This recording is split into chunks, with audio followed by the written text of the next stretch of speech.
समय की बात है। बलरामपुर नाम के गांव में सोहन नाम का एक गरीब किसान अपनी पत्नी रूपवती और बूढ़ी माँ के साथ रहा करता था। सोहन की एक छोटी सी बेटी थी जिसका नाम मुन्नी था। सोहन अपने परिवार का भरण पोषण गांव के मुनीम जी के यहाँ मजदूरी करके किया करता था। सोहन का घर का गुजारा बहुत मुश्किल से हो पाता था। सोहन के पास थोड़ी सी जमीन थी जिस पर रूपवती दिन भर मेहनत करके तरह तरह के फसल उगाती और गांव के बाजार के दिन सब्जियां और फल बेचा करती थी। सारे बलरामपुर वासियों रूपवती से ही सब्जियां और फल खरीदते। सब्जी ले लो, फल और सब्जी ले लो, ताजा ताजा सब्जी ले लो, फल और सब्जी ले लो, हरी भरी फल और सब्जियां ले लो, हरी भरी सब्जियां 20 रुपए किलो, सिर्फ 20 रुपए किलो, फल और सब्जियां ले लो। अरे रूपवती कैसी हो? घर में सब ठीक तो है ना? और मुन्नी कैसी है? मदन काका, मैं ठीक हूँ और घर में भी सब ठीक ही हैं और मुन्नी भी बिल्कुल ठीक है। काका और बताओ आज बाजार कैसे आना हुआ और काकी कहाँ है?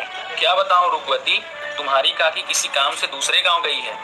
इस कारण रसोई का सारा काम मुझे ही करना पड़ रहा है, तो सोचा क्यों ना आज बाजार से सारा सामान लेते चलूं। अच्छा, तो ये बात है मदन काका। अच्छा रूपवती, तुम ये बताओ टमाटर कैसे किलो बेच रही हो?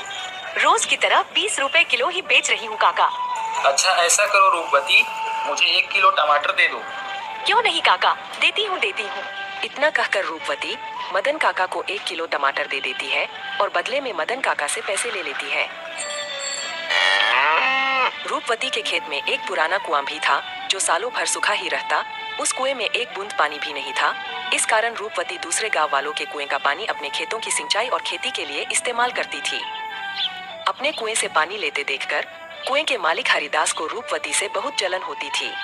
एक दिन जब रूपवती अपने खेतों में मेहनत से काम कर रही थी, तभी वहां कुएं का मालिक हरिदास आता है और रूपवती से कहता है, अरे रूपवती कैसी हो? खेतों का काम कैसा चल रहा है? मैं ठीक हूँ हरिदास चाचा, खेतों का काम भी ठीक ही चल रहा है। मैं यह कह रहा था रूपवती कि मैं तुम्हें बहुत सालों से अपने कुएं का पानी देता आ रहा हूँ। अब मैं तुम्हें अपने कुएं का पानी नहीं दे सकता क्योंकि गर्मियों का समय आने वाली है और मेरे कुएं में पानी बहुत कम हो गया है। लेकिन हरिदास चाचा, अभी तो गर्मियों का समय आने में 2-3 महीने बाकी है। तब तक मैं अपनी खेतों का काम कैसे करूँगी, आप ही बताइए चाचा। मैं कुछ नहीं जानता रूपवती, यह तुम्हारी दिक्कत है, तुम अपना समझो। मैं तुम्हें अपने कुएं का पानी नहीं दे सकता।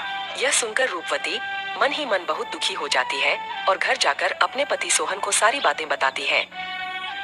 यह क्या हो गया भाग्यवान, यह क्या परेशानी आ पड़ी? अब हमारा घर का गुजारा कैसे होगा? आप चिंता ना करो भाग्यवान, ऊपर वाला सब देख रहा है, प्रभु हमारी मदद जरूर करेंगे। अच्छा ठीक है रूपवती, तुम जाकर आराम करो, मैं हरिदास काका से मिलकर आता हूँ। यह कहकर सोहन हरिदास काका से मिलने उनके घर की ओर निकल पड़ता है।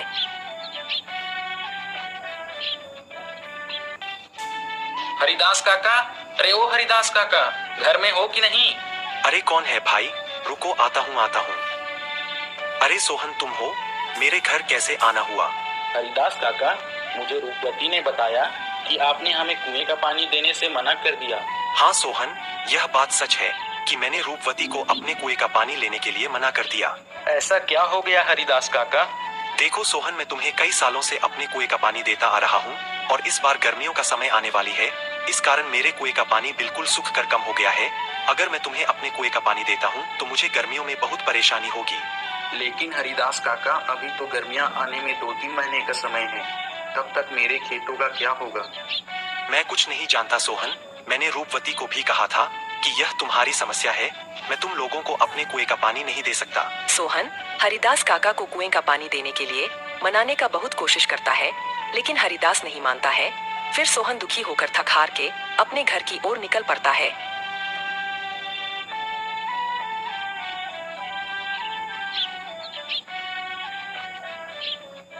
क्या हुआ? हरिदास काका ने क्या कहा? ना रूपवती, हरिदास काका ने पानी देने से मना कर दिया। कह रहे थे अगर मैं तुम्हें पानी देता हूँ तो मुझे गर्मियों में बहुत परेशानी होगी।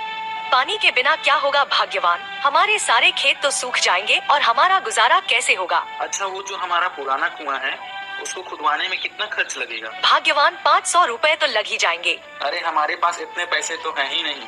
अच्छा, अगर मैं खुद से ही कुएं को खोद दूं तो? क्या आप कर लेंगे? हाँ, अब कुआं मिस्त्री कर लेगा तो मैं क्यों नहीं कर लूंगा। अच्छा भाग्यवान, कल सुबह सुबह दोनों कुएं के पास चलेंगे। भाग्यवान जाओ, मुझे बहुत भूख लग रही है। जाओ जाओ, घर में जो कुछ भी है वो फटाफट लेकर आओ। इतने ही बीच में उन्हें एक आवाज सुनाई देती है। ये किसकी आवाज है? वह दोनों बाहर निकल कर देखते हैं तो एक साधु महाराज उनके घर के बाहर भिक्षा मांगने के लिए खड़े होते हैं। जो कुछ भी घर में हो, चावल, गेहूं, बाजरा, दाल, वो मुझे दे दो बेटा। अरे साधु महाराज, हम सब पहले से ही इतने गरीब हैं। हम जैसे तैसे करके अपना जीवन गुजार रहे हैं। ऐसे में हम तुम्हें कहाँ से दान दें? सोहन की स्थिति देखकर बाबा जी समझ चुके थे और बोले, कोई बात नहीं बेटा, कोई बात नहीं, ठीक है बेटा, अब मैं चलता हूँ। मैं किसी और के घर में भिक्षा मांग कर खा लूंगा। अरे रूपवती, हमारे घर में बाबा को देने लायक कोई भोजन है क्या? भाग्यवान, हमारे घर में बाबा को देने लायक कुछ भी नहीं है। केवल थोड़े से चावल थे जो तुम्हारे लिए बचा कर रख दिए थे। अगर वह बाबा को दे देंगे तो तुम्हें भूखा रहना पड़ेगा। रुकिए बाबा, भाग्यवान, जाओ और मेरे हिस्से का भोजन है वो जाकर बाबा को दे दो।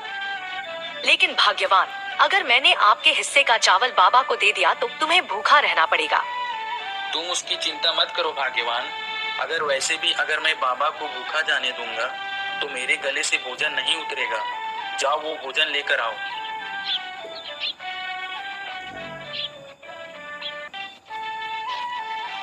सोहन की पत्नी सोहन के अनुसार सोहन के हिस्से का भोजन बाबा को दे देती है। धन्यवाद बेटा, धन्यवाद। भले ही तेरे अभी बुरे दिन चल रहे हैं, मगर ऊपर वाला सब देख रहा है। वह एक दिन तेरी अवश्य सुनेगा।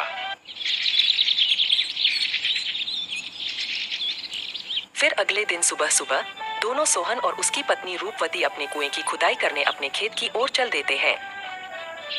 देखो रूपवती, देखो, हमारे कुएं में तो एक भी बूंद पानी नहीं है। हाँ भाग्यवान, प्रभु हमारी कौन सी परीक्षा ले रहे हैं। फिर सोहन कुएं में नीचे उतरकर कुएं की खुदाई शुरू कर देता है।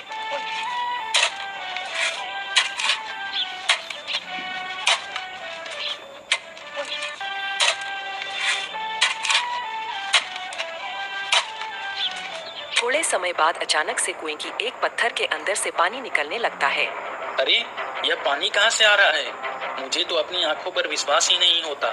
मुझे तो लगता है कि यह सब मेरे अच्छे कर्मों का फल है जो मुझे मिला।